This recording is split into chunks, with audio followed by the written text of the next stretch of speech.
شہید حکیم محمد سعید۔ حرکت میں برکت ہے۔ مجھے معلوم نہیں کہ یہ مقولہ کس کا ہے، مگر میں نے یہ بات اپنے بچپن میں اپنی والدہ سے سنی ہے۔ وہ اپنی عمر کے 72 سال تک یہ مقولہ دہراتی رہیں اور میں اب تک اس مقولے پر عمل کر رہا ہوں اور اس کی معنویت کی داد دیتا رہا ہوں۔ میں نہیں سمجھ سکتا کہ ایک انسان کے لیے جو اپنے مقصد ولادت کو پورا کرنے کا عزم رکھتا ہو اور جو دنیا میں ایک مفید انسان بننا چاہتا ہو اور جو صحت مند اور کارآمد زندگی گزارنے کا ارادہ رکھتا ہو، اس سے بہتر کوئی مقولہ ہو سکتا ہے؟ اتنا پڑھنے کے بعد اور اتنا سمجھنے کے بعد آپ انتہائی سکون کے ساتھ غور کیجئے کہ کیا حرکت کے بغیر آپ کوئی بھی کام کر سکتے ہیں؟ انسانی جسم کا ایک ایسی حیاتیاتی مشین ہے کہ جس میں تبدیلی اور تعمیر کا سلسلہ زندگی کی ابتدا سے زندگی ختم ہونے تک جاری رہتا ہے۔ مختصراً یہ کہ جسم خلیات سیلز کا ایک مرکب ہے۔ یہ خلیات مرتے گلتے رہتے ہیں، پھر ان کی جگہ نئے خلیات لیتے رہتے ہیں اور حیات و صحت کا سلسلہ اسی طرح باقی و جاری رہتا ہے۔ یہ ایک فطری عمل پروسیس ہے جسے جاری رہنا چاہیے، اور خوبی کے ساتھ یہ فطری عمل اسی صورت میں جاری رہ سکتا ہے کہ جسم میں حرکت ہو، کیونکہ حرکت ہی وہ شے ہے جو پرانے خلیوں کو ختم کرتی ہے اور نئے خلیے ان کی جگہ لیتے ہیں اور جسم پھر تازہ ہو جاتا ہے۔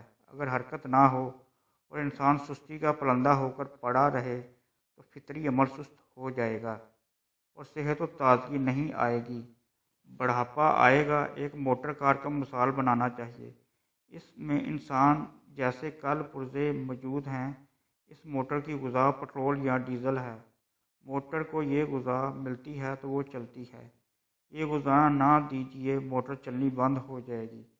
موٹر کو کھڑا رکھیے، حرکت نہ دیجیے، اس کے کل پرزوں کو زنگ لگ جائے گا، تار وغیرہ گل کر رہ جائیں گے۔ ایسی موٹر سستی کا پلندہ ہوگی۔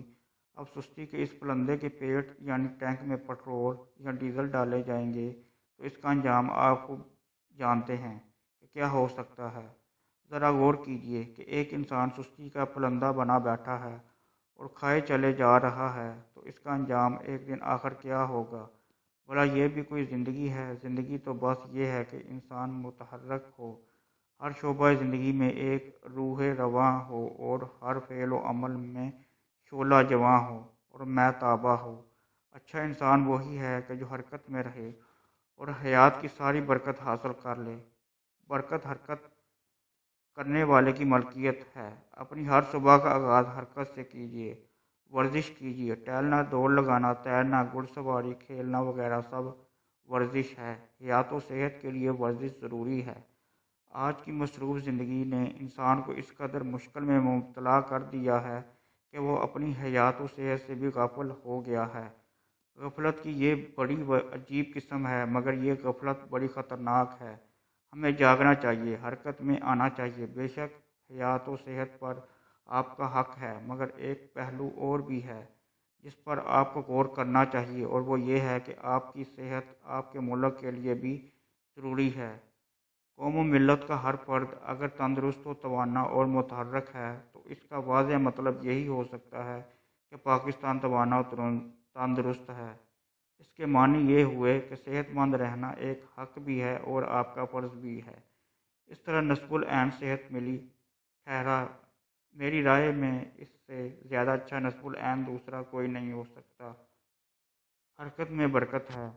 مقولے کے معنی اب بالکل واضح ہو گئے ہیں، لہذا اپنی ہر صبح کا آغاز آپ حرکت سے کیجیے۔ اگر آپ کے پاس زیادہ وقت نہیں ہے تو پھر آپ اپنے گھر پر ہی ورزش کیجیے۔ میں تو اپنی صحت کے لیے ٹینس بھی کھیلتا ہوں، دوڑتا بھی ہوں اور حسب موقع ورزش بھی کرتا ہوں۔ مصروف تو میں بھی بہت ہوں، مگر اپنی صحت کے لیے ورزش ضرور کرتا ہوں اور اس کی برکت سے فیض اٹھاتا ہوں۔